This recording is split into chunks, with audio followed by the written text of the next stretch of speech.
કે મારી માં તો મારી માં છે ભાઈ. કે તમે એમ કહો ભગવાન મને હારો દીકરો દે, હારો દીકરો દે, શું અહીંયા ગોદામ છે? હગો હારો નો હાપડે, મિત્ર મળે જો લબાડ, પત્ની મળે જો કભાર, જાતો હેળે જો અવતાર. ત્રણેય પખા મોળા હોય તો ગિરનારમાં વ્યૂ જવાય, જીવવાની મજા જ ન આવે. ભલા કોઈ મતલબ નથી રામ. હું તો એમ કહું પતિની વાત જો પત્ની સમજી શકે ને પત્નીની વાત પતિ સમજે કે તો જ બાપુ વાય પેટી હારી થવાની. બાકી તો સેટલાઈન આપણે જોઈને તો આપણને એમ થાય કે સારું આમનું હાલતું ચમ હશે. કોઈ મતલબ જ નથી રામ. તમે વિચાર કરો, હરિશ્ચંદ્ર રાજાએ તારામતીને વેચ્યા ને, એમના ગુરુ મહારાજનું દેણું. બાપુ સતયુગ હતો, જો તમે વિચાર કરજો, સતયુગમાં હરિશ્ચંદ્ર રાજાને બૈરું વેસવું પડ્યું. સતયુગમાં. આ કળિયુગ છે બાપુ, વેસવું પડે એવું છે કોઈને? હે ભગવાને કેટલું આપ્યું, વાહન મકાન રૂપિયા લોઢા હવામાં ઉડે, વગર દોડે વાતું થાય, હિલોળા કરે એવું મળ્યું છે. જો આમાં જીવતા ન આવડે તો આંટો થયો એવું નથી લાગતું. શું ઘટે ભલામણ?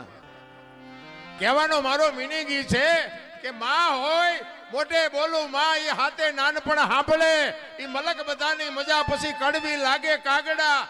એ આ જનેતાને હું એટલા માટે કહું છું, આ દીકરીઓને મારે કહેવાનો અર્થ એટલા માટે છે કે તમે એમ કહો ભગવાન મને હારો દીકરો દે, હારો દીકરો દે, શું અહીંયા ગોદામ છે? હે અહીંયા દુકાન છે? હારા દીકરા બાપુ માં સંસ્કાર આપે તો જ હારા દીકરા થઈ શકે. બાકી એમના તમે હારો દે એમ કરી મેળ ન પડે. પણ હું તો બહેનોને ખાસ વિનંતી કરું, હાથ જોડીને કહું, હું કોઈ સલાહ દેવા તમને આવ્યો નથી, અને મારી સલાહ તો શું મારી લાયકાત હતી હું તમને સલાહ આપું.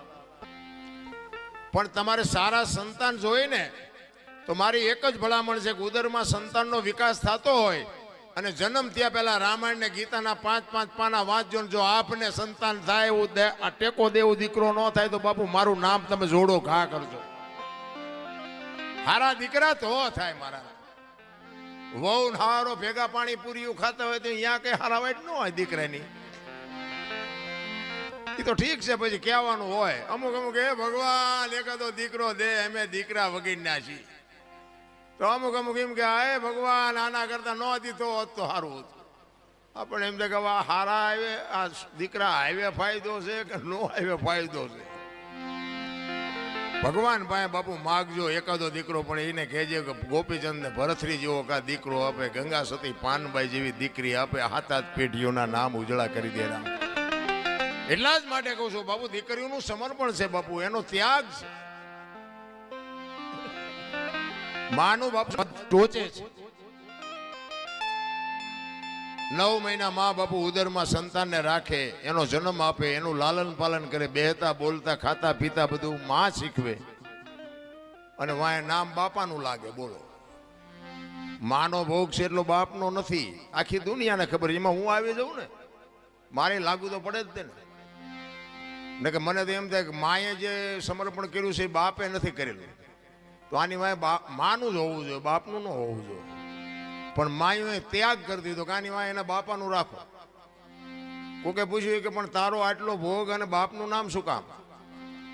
એ કે આ કદાચ કપાતર પાકે અને કોથળીઓ તોડીને ધૂળીમાં માથું ગાલીને પડ્યો હોય, કોક એમ કે કોનો છે, ફલાણી માનો છે, એમ કે છે મારા ખોળી આમ જીવ નહીં રે, 9 મહિના ઉદરમાં રાખ્યો, મારું કાળજું ફાટી જાય, એની વાય એના બાપાનું રાખો. આને સમર્પણ કહેવાય. અને હારા દીકરા છે ને એ માન ખબર છે કે આની વાય મારું જ રખાય. હારા દીકરાની વાય જનેતાનું છે. હનુમાનજી કોનો, અંજનીનો, કર્ણ કોનો, કુંતીનો, ભીષ્મ કોનો, ગંગાનો, શિવાજી કોનો, જીજાબાઈનો, ગાંધીજી કોનો, પુતળીબાઈનો. હારા હારા માના બગડેલા અમારા માં છે ને ઉપર બેઠી, બધે ધજા મહારાસુર પાવાગઢ ચોટીલા બધે જ્યાં જાવ ત્યાં માં ઉપર બેઠી. શું કામ? મારા સંતાનની નજર રહે એટલા માટે. બાપા બધા ભોંયરામ છે, ત્રંબકેશ્વર ને રફાળેશ્વર ને ભોંયરેશ્વર ને રિયા સલમુદા બે માન બાપમાં ધરતી. હું તો એમ કહું કે જનેતા જો જીવતી હોય તો એક વાગે હાનનું ટાણું હોય અને માં બેઠી હોય એની પાસે જઈને કોક દીક પૂછજો, માં મારો જન્મ થયો તેથી તને વેદના કેટલી હતી? બાપુ કોક દીક પૂછજો તો તમને માની વેદનાની ખબર પડે. રામ હું કોઈ ભલામણ નથી કરતો, આવા માંડવા નાખો, મંદિર બનાવો, આ કરો તે કરો, હું કોઈને કહેતો નથી. મારો પ્રોગ્રામ ગમે ત્યાં હોય ને હું મારી એક જ હાથ જોડીને વિનંતી કે માન અને બાપને બાપુ જાળવજો.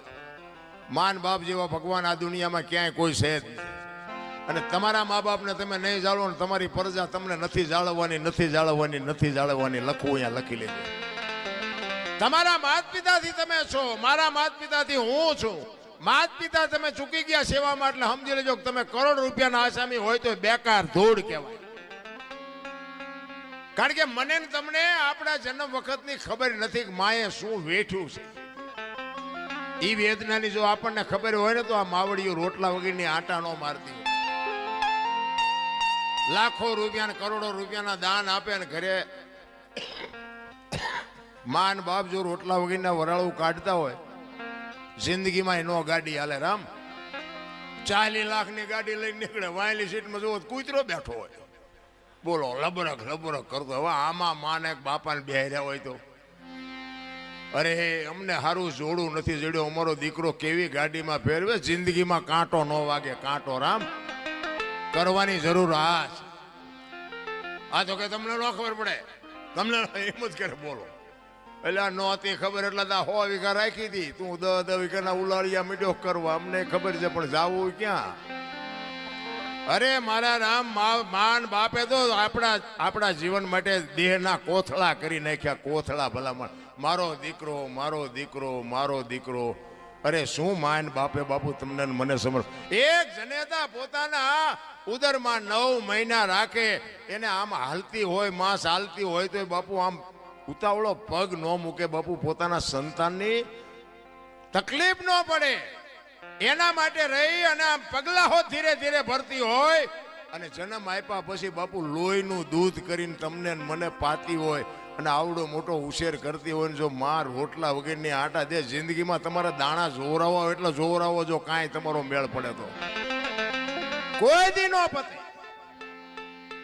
માના ઋણમાંથી બાપુ કોઈ દી. પછી ઘણા નથી આમ ફોટા માના બાપાના ફોટા મરી જાય ને પછી ફોટા પાય ઓલા રોટલા કરીને દેખાડે.